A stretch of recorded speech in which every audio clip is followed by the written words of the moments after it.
प्यारे बच्चों, हम लोग क्लास 10 के फिजिक्स विषय के चौथा चैप्टर विद्युत धारा पढ़ रहे हैं। इस चैप्टर का आज 8वां क्लास है। पिछले 7 क्लास के वीडियो को देखने के लिए डिस्क्रिप्शन में लिंक शेयर किया गया है, आप वहां से देख सकते हैं। आज का जो प्रश्न है बहुत ही महत्वपूर्ण है, डिस्क्रिप्टिव टाइप का है, विषयनिष्ठ प्रश्न है और बराबर जो है लॉन्ग क्वेश्चन में ये पूछा जाता है। आपके बोर्ड एग्जाम में 3 से 5 नंबर तक का जो प्रश्न होता है उसमें से ये महत्वपूर्ण प्रश्न है। अभी तक हम लोगों ने 4 चैप्टर पढ़ा। 4 चैप्टर में ये पहला प्रश्न है जो कि आपको 4 अंक या 5 अंक वाले जो दीर्घोत्तरीय प्रश्न होता है उसमें ये सबसे इंपॉर्टेंट नेचर का प्रश्न है। आइए हम लोग देखते हैं कि प्रश्न क्या है।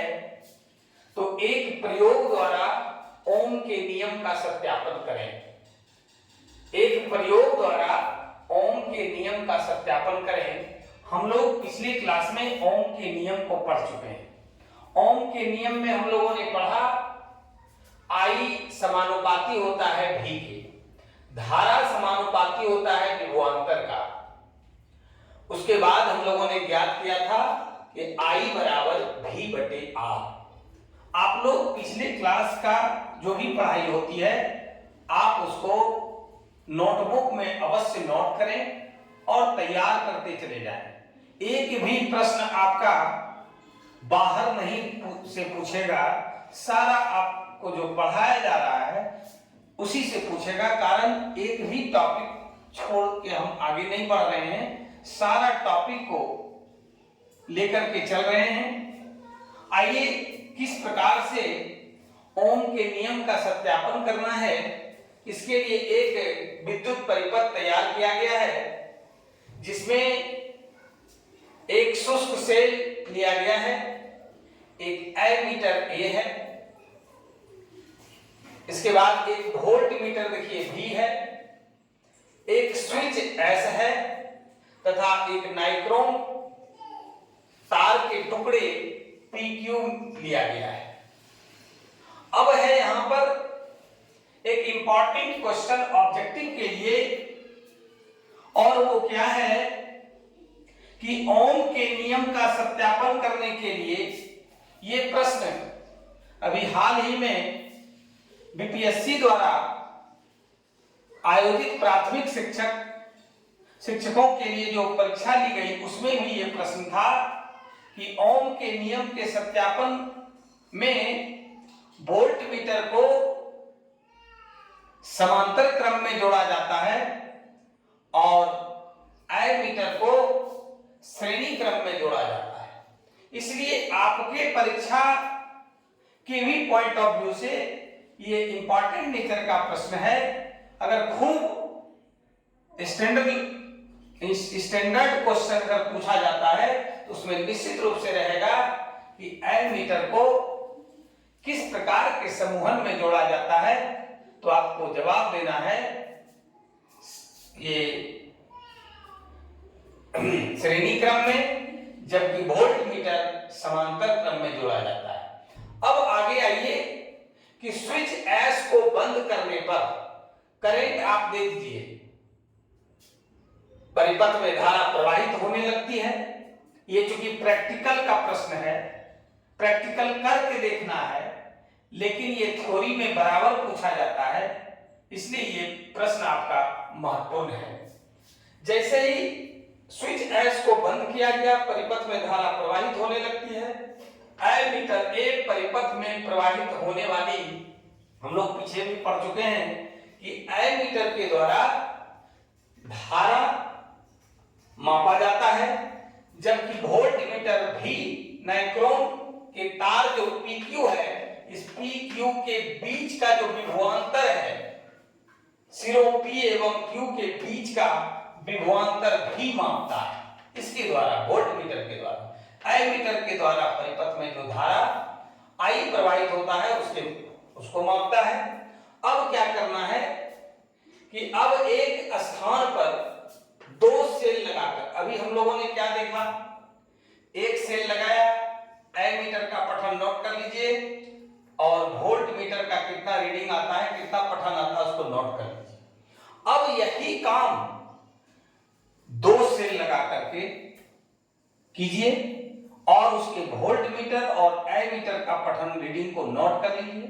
फिर 3 सेल लगा करके वोल्ट मीटर और एमीटर के रीडिंग को नोट कीजिए। फिर इसी तरह से 4 और 5 सेल लगा करके अगर हम लोग रीडिंग को नोट करते हैं, हर स्थिति में V/I का जो मान होता है, विभवांतर और धारा का जो अनुपात होता है, वो अनुपात समान आता है।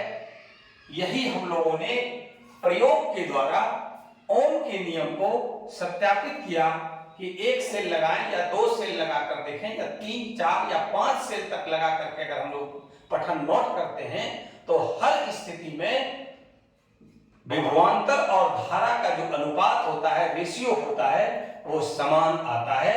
यही हम लोग इस प्रयोग के द्वारा ओम के नियम का सत्यापन किए कि V/I का मान लगभग हर स्थिति में, एक सेल की स्थिति में, 2 सेल की स्थिति में, 3 या 4, 5 सेल की स्थिति में समान आता है। इसलिए ये इंपॉर्टेंट नेचर का प्रश्न है। वीडियो को बार बार आप देखें, अपने नोटबुक में नोट करें और इसको तैयार करें। ये वेरी वेरी इंपॉर्टेंट क्वेश्चन है आपका। डिस्क्रिप्टिव टाइप का प्रश्न में आप प्रीवियस ईयर के क्वेश्चन को देख करके भी पता कर सकते हैं। ये आपका बहुत ही महत्वपूर्ण प्रश्न है। अब देखिए कि प्रतिरोध किसे कहते हैं, what do you mean by resistance. कल हम लोग ओम के नियम में, पिछले क्लास में ओम के नियम में प्रतिरोध की चर्चा किए थे। अब आइए कि प्रतिरोध के बारे में इन डिटेल हम लोग जाने कि आखिर प्रतिरोध क्या है।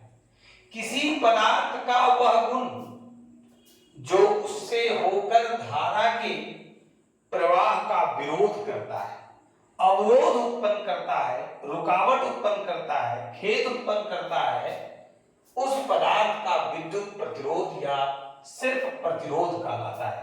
कहीं कहीं आपको मिलेगा विद्युत प्रतिरोध या सिर्फ रहेगा प्रतिरोध, दोनों एक ही है, नाम से घबराना नहीं है, इसलिए हम दोनों बात लिख दिए हैं।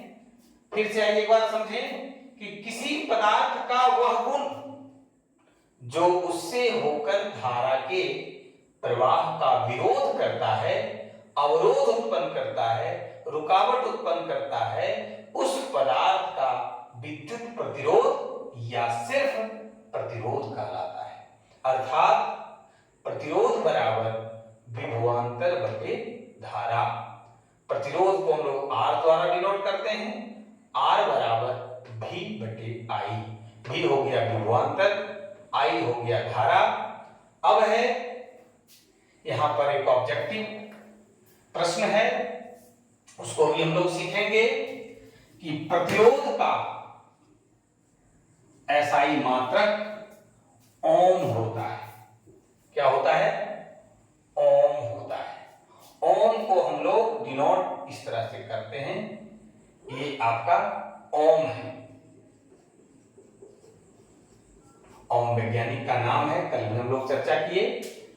प्रतिरोध का उन्होंने खोज किया और उसी के सम्मान में, उन्हीं के सम्मान में ओम शब्द का इस्तेमाल होता है कि प्रतिरोध का SI मात्रक ओम होता है। अब है कि एक ओम प्रतिरोध, अगला जो प्रश्न है कि एक ओम प्रतिरोध से क्या समझते हैं। एक ओम प्रतिरोध से क्या समझते हैं? यदि किसी चालक के सिरों पर 1 वोल्ट का विभवांतर लगाने से चालक में अगर 1 एम्पियर की धारा प्रवाहित हो तो चालक का प्रतिरोध 1 ओम कहा जाता है। फिर से समझिए कि यदि किसी चालक के सिरों पर 1 वोल्ट का विभवांतर लगाने से चालक में अगर 1 एम्पीयर की धारा प्रवाहित होने लगती है तो चालक का प्रतिरोध 1 ओम कहा जाता है। और आइए इसको देखते हैं कि 1 ओम बराबर 1 वोल्ट और बटे 1 एम्पीयर। इसको और हम लिख सकते हैं कि 1 ओम बराबर 1 वोल्ट बाय 1 एम्पियर। इसी को लिख सकते हैं 1 वोल्ट पर एम्पियर। ये होगा हमारा 1 ओम का मान कि 1 वोल्ट प्रति एम्पियर। अब है कि हम लोगों ने आज की क्लास में एक प्रयोग के द्वारा ओम के नियम का सत्यापन करके देखा कि V बटे I का मान हर स्थिति में बराबर होता है। इसके बाद प्रतिरोध क्या है, प्रतिरोध का SI मात्रक क्या है, और अगर प्रतिरोध का SI मात्रक ओम है तो 1 ओम प्रतिरोध क्या है। अब जो है आप लोग इसको बार बार देखें, बहुत ही इंपॉर्टेंट नेचर का टॉपिक आज हम लोगों ने पढ़ा। आप लोग अगर वीडियो अच्छा लगता है, क्लास अच्छा लगता है तो लाइक और शेयर सर के लिए जरूर करें। और जो लोग अभी तक चैनल को सब्सक्राइब नहीं किया है, चैनल को सब्सक्राइब जरूर करें, अपने साथियों तक जरूर पहुंचाएं शेयर के माध्यम से। आज की क्लास में बस इतना ही। धन्यवाद।